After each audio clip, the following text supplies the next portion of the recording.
Hello there, interpersonal communicators. It's Pablo with another week of slideshows. This time we're talking about communication climate, of course. So, what is it? Well, it is the social or emotional tone of a relationship between two or more people. Pretty much they exist in every social and relational setting that we take part in, including our places of work, our interpersonal relationships, the classroom, pretty much anywhere, right? And it's shaped by the relational dimension of a message. If you go back to the beginning of the semester, we talked about that, how a message has a content dimension and a relational dimension. Content is what actually is said and the words that are used. The relational dimension is how those words are communicated and the connotations of those words, right, that create the feeling between people, right? It's not about what we say, but how we say it, right? So it's our tone of voice, all the nonverbal inflections, and all of that.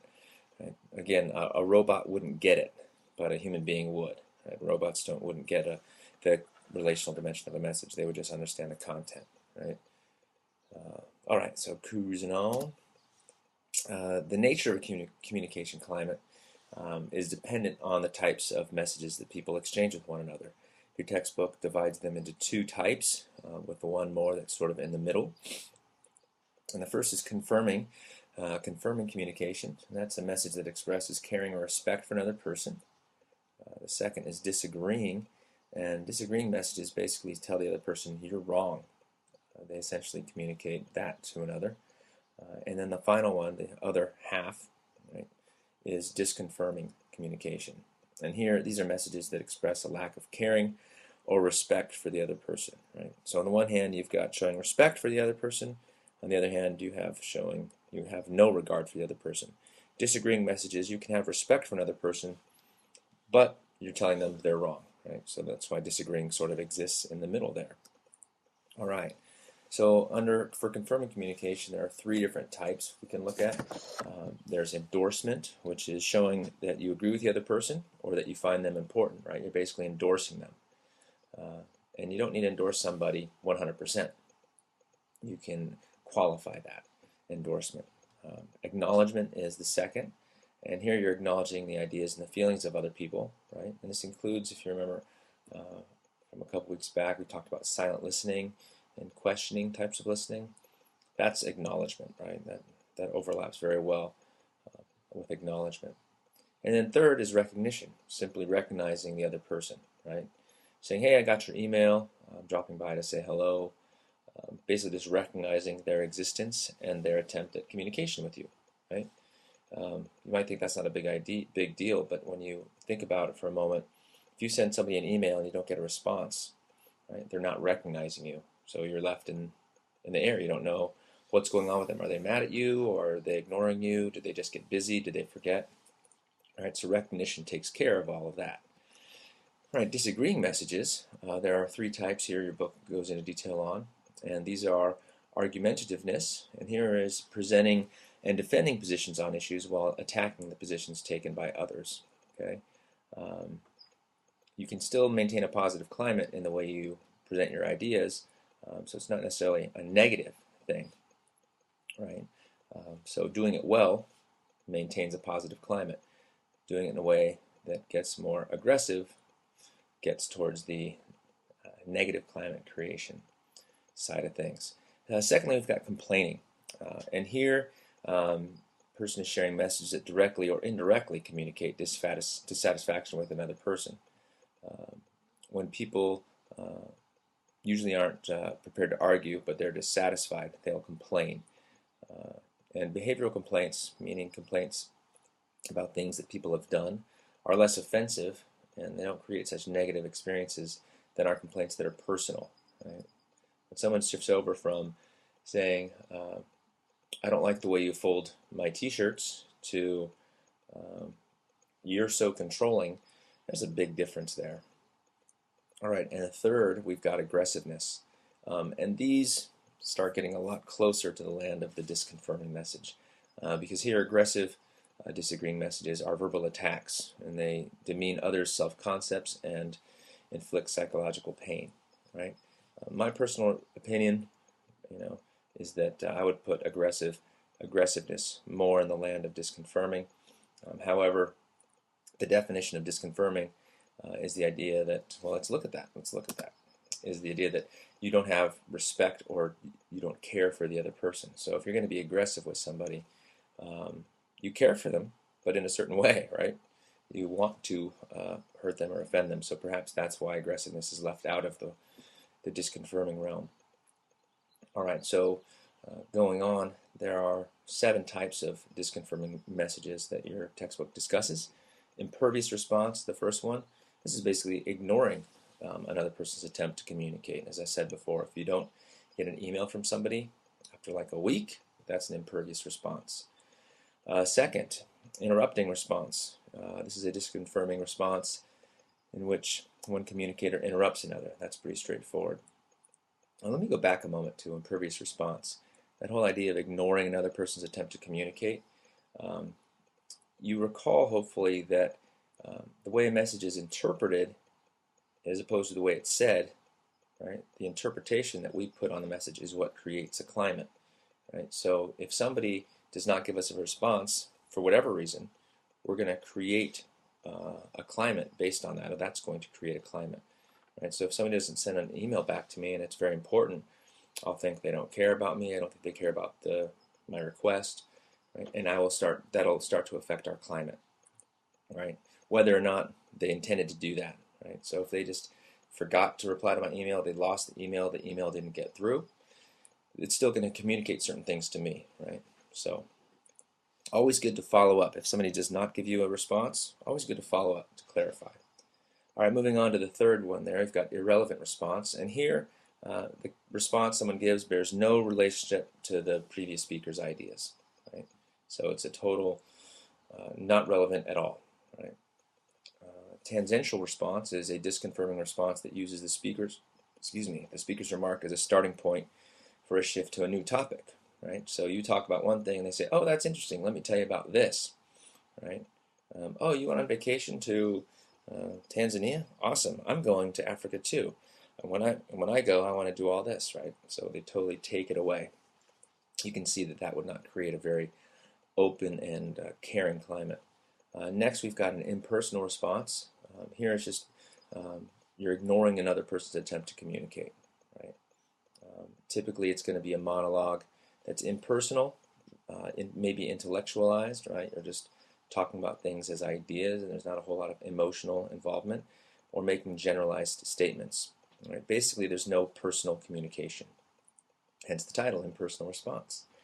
And the next one is ambiguous response. Right? Here, your response can have more than one meaning, and this leaves the other person unsure of the responder's position. Right? So maybe you're dating somebody, and you are talking about, are we seeing other people? Are we not going to see other people? And the kind of response you get leaves you uncertain. Right? You can see what kind of climate that would create. Right? You wouldn't really know where you stood with the other person. And then finally, incongruous response. Here, there are 2 messages, perhaps verbal and nonverbal messages, that contradict each other. Right? One says one thing, the other says something else. And I've got a friend who's really good at saying yes and shaking his head no, or the other way around. And he teaches little kids, and sometimes he plays with them like that, and it really confuses them. Right? But that's an incongruous response. Right? Or somebody saying, yeah, I had a really great time, with a grimace on their face, and they're shaking their head no. All right, so those are basically the major components of how climates are created, right, through confirming and disconfirming communication. Now, as I said before, whether a statement is intended to be confirming or disconfirming, the way it's interpreted is in the mind of the receiver. So it's all about how the person receives it, right? Super important in the realm of communication. Right? It doesn't matter necessarily what you said. What matters is how the other person received it, right? So we don't really have control over how people receive messages, but we have a lot of say in how they do. So Jack Gibb came up with this idea, and he says that there are several behaviors that will help create either a supportive or a defensive climate. And he breaks them down into 6 different categories. And he says to create supportive climates, well, a few things we can do are use description, right, rather than evaluation. Right? So describe a situation rather than evaluating it, right? You can say, I don't understand what you're trying to say. That's better than saying, you don't make any sense, or that's stupid. Right? Another one is problem orientation. Using this is better than controlling communication. Right? Come on, problem orientation means you're basically orienting to the problem itself, being very specific about it. Right? So, can I use the phone for 5 minutes? And I'll let you know when I'm off, so you can use the phone again, as opposed to get off the phone. I need to use it. Right? You can see how one controls and one says, hey, here's the problem. Third, spontaneity is better than strategy. Right? Kind of weird words here, but the idea is that when you communicate with people, you don't plan out what you're going to say to get them, to manipulate them into giving you the best answer, right? Now, sometimes we use strategy in our communication, and it's not in an unethical way. We're not trying to get something from somebody. But, the idea of, say, hey, what are you doing this weekend? Oh, nothing. And you think your friend's going to invite you to a concert or to a party or something like that. And then he says, cool, because I need your help moving, right? So if you're going to ask somebody for help, the idea here from Gibb is to let people know what they're getting into, right? If you don't do that, and you're constantly using strategic communication to get things that you want from your friends, Gibb says you're going to have pretty negative climates. And I'd say he's right. All right, moving on to the last 3. The idea of empathy is better than neutrality.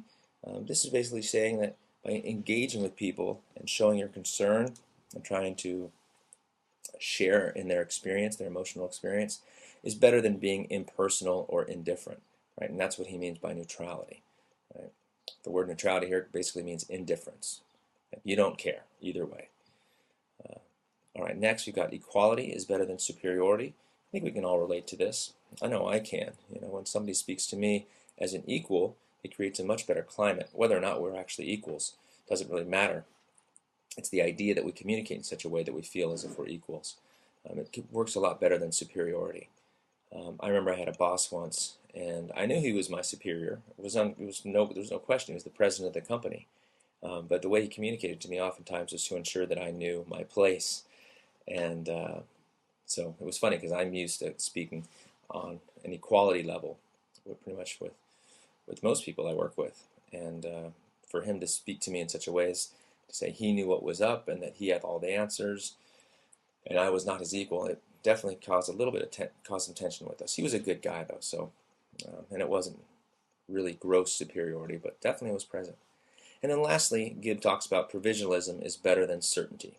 Right? And this is basically a fancy way, provisionalism is a fancy way of saying, I think. Right? So the idea here is that you say, well, I think that movie is the best movie of all time, as opposed to Star Wars is the best movie of all time, right? If you say, I think, or, sometimes, or in my opinion, it tends to create an environment where people can disagree, right? And I know for myself, I often speak with certainty. A lot of males do in the United States, right? A lot of males speak with certainty, and whether they mean to or not. But that's the way they are heard, and those are the kind of climates that are created. Just yesterday, I was speaking with certainty with a friend of mine, and she corrected me and said, well, hey, I'm free to disagree with you. I said, oh yeah, you totally are. That's just my opinion, but I was speaking in such a way that I sounded certain. So I was glad she spoke up. Clearly we have a climate that's open enough for her to say that, but still, the way I was talking was creating a certain type of climate as well, right? So if that kind of communication had gone unchecked, and I always speak with certainty or superiority with her, we'd have a very tense climate in that regard. Or she would just know that she doesn't question me and my beliefs, I think my beliefs are right, period. And frankly, that's not the kind of friendship I want to have. So I'm glad she questioned it so I can watch it a little more closely. So the whole idea here is that the way we talk shapes our climates. And if you want to have more control over the type of climate you have, you can employ these 6 different ideas. All right, something that's very powerful that's discussed in this chapter is the idea of assertive messages, right? And assertive messages aren't aggressive. A lot of people confuse the two. right? Aggressive is basically getting what you want without regard for the other person. Assertive messages is basically trying to get what you want while being concerned about the welfare of the other person. Right? Big difference. And basically, the idea here is both people win. And your textbook breaks it down into 5 steps. If you're going to share with somebody, you want to communicate with somebody to assert your rights or to assert your needs. You start with a description of the behavior, right? What happened, not what you think happened, right? First things first is what happened. And this can be hard. A lot of people conflate the two, right? So say a student comes into my classroom and he slams the door, right? Well, he doesn't slam the door. I could say the door slammed. If I saw him pull on the door really hard and then the door slammed, I could say he slammed the door. But maybe all I know is I heard the door slam, looked up, and the student was walking in.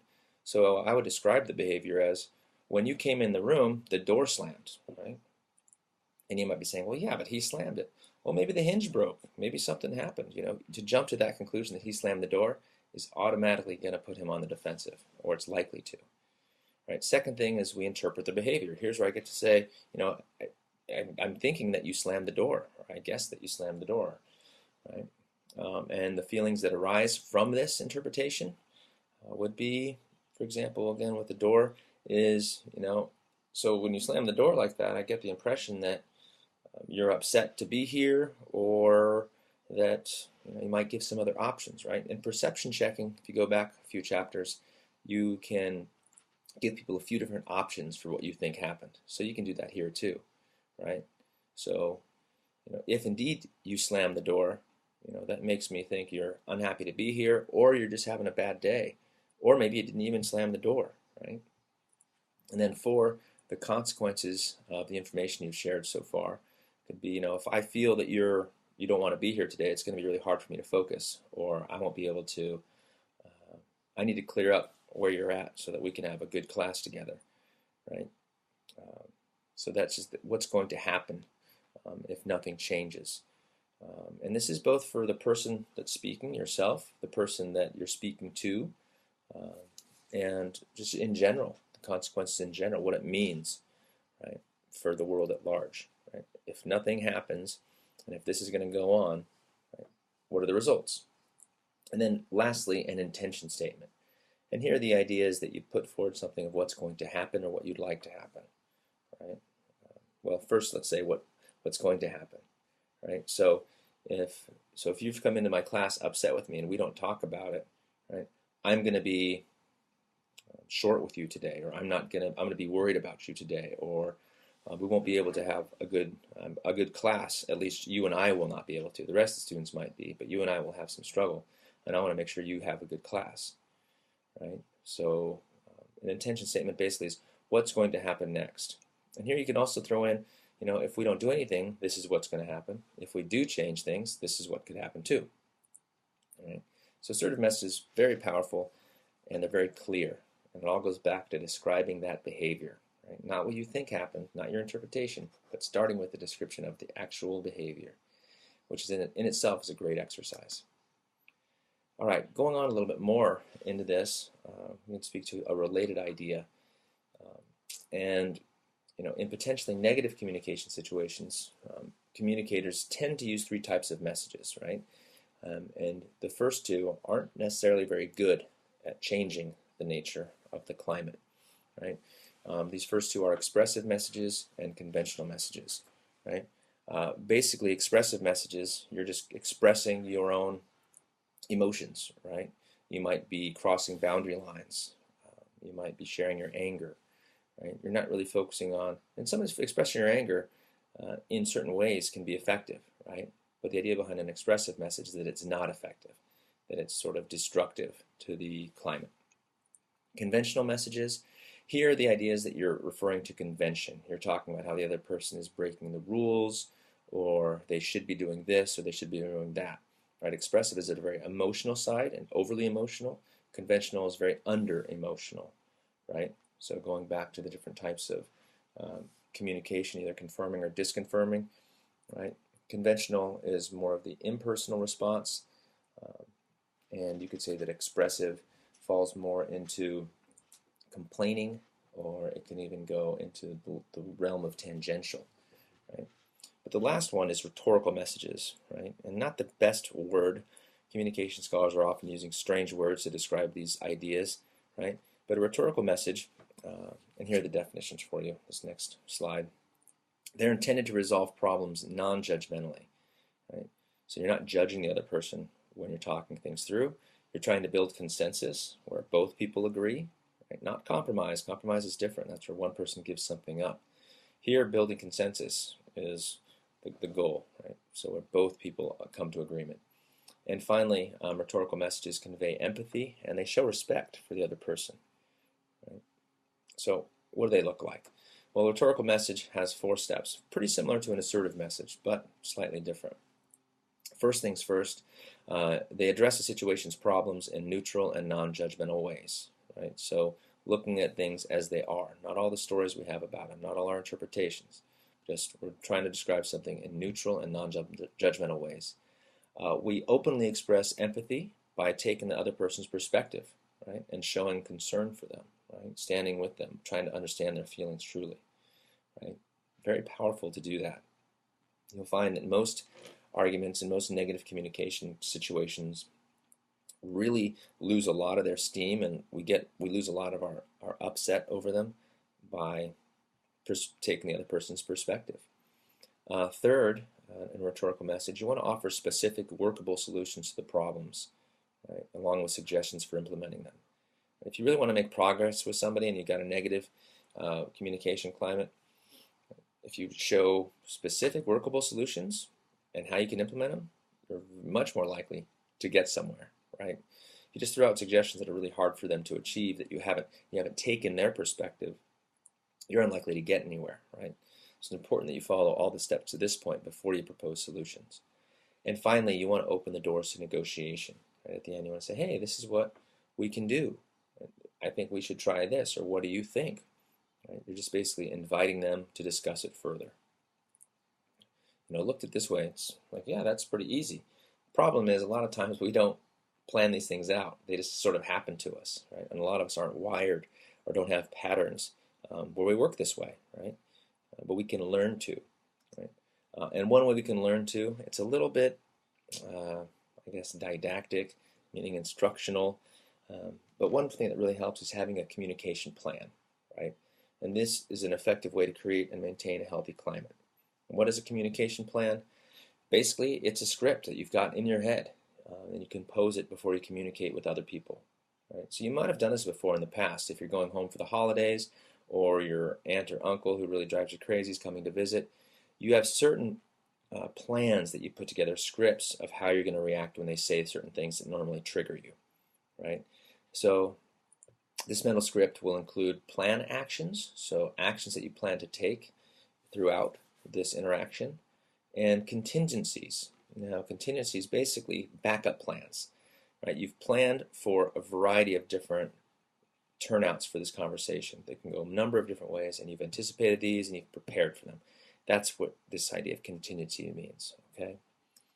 All right, well, that's it for this week. A lot of really powerful stuff here, helpful for you both as a scholar of communication and hopefully as just a human being in your own interpersonal communication relationships.